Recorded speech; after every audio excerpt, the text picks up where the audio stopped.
Child specialist paediatrician doctor Muralikrishna ಅವರು ಬಂದಿದ್ದರು. ಅವರ ಹತ್ರ ಹೀಗೆ ನಾನೊಂದು ಪ್ರಶ್ನೆ ಕೇಳಿದೆ, ಸರ್ ಈಗ ಮಕ್ಕಳು ಬಿದ್ದ ತಕ್ಷಣ ಕೈ ಮುರಿಯುತ್ತೆ, ಏನೋ ಒಂದು ಎಲ್ಲೋ ಒಂದು ಒರೆಸಿದ್ರು ಕೈ ಮುರಿದು ಕಾಲು ಮುರಿಯೋದು, ಇದು fractures, number of fractures are more. ಯಾಕೆ, ಯಾವ ಕಾರಣಕ್ಕೆ ಇರ್ಬೋದು? ನಾವು ಹಿಂದೆಲ್ಲ ಎಷ್ಟು ಮರದಿಂದ ಬೀಳ್ತಿದ್ವಿ, ಏನೋ ಫ್ರಾಕ್ಚರ್ಸ್ ವೆರಿ ರೇರ್ ಸರ್, ಭಾರಿ 1000ದಲ್ಲಿ ಒಂದು ಫ್ರಾಕ್ಚರ್ ಆಗ್ತಿತ್ತು. ಬಟ್ ಈಗ ಫ್ರಾಕ್ಚರ್ಸ್ ಆರ್ ವೆರಿ ಕಾಮನ್. ಏನು ಕಾರಣಕ್ಕೆ ಅಂತ ಕೇಳಿ ಅದಕ್ಕೆ ಅವರು ಕೊಟ್ಟಂಥ ಉತ್ತರ ಸರ್ ನೋಡಿ ಎಷ್ಟು ನಾಲೆಜಬಲ್ ಅದು ಅಂತ ಹೇಳಿದ್ರೆ, ಮಕ್ಕಳನ್ನು ಬಿಸಿಲಿಗೆ ಕಳಿಸೋದಿಲ್ಲ ನಾವು, ದಟ್ ಈಸ್ ದಿ ರೀಸನ್. ಮಕ್ಕಳಿಗೆ ವಿಟಮಿನ್ ಇದ್ದು ಕೊರತೆ ಆಗ್ತಾ ಇದೆ.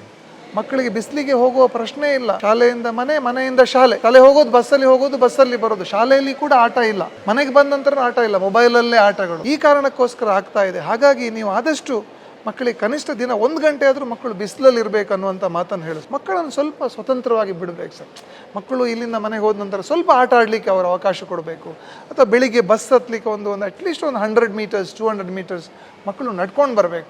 ಆವಾಗ ಮಕ್ಕಳು ದೈಹಿಕವಾಗಿ ಕೂಡ ಸದೃಢರಾಗ್ತಾರೆ, ಜೊತೆಗೆ ಮಾನಸಿಕವಾಗಿ ಕೂಡ ಗಟ್ಟಿ ಆಗ್ತಾರೆ ಸರ್. ಇದು ಸಮಾಜದಲ್ಲಿ ಆಗಬೇಕಂತ ಬದಲಾವಣೆ. ಇದು ನಂದೊಂದು ಸಿನ್ಸಿಯರ್ ರಿಕ್ವೆಸ್ಟ್ ಸರ್.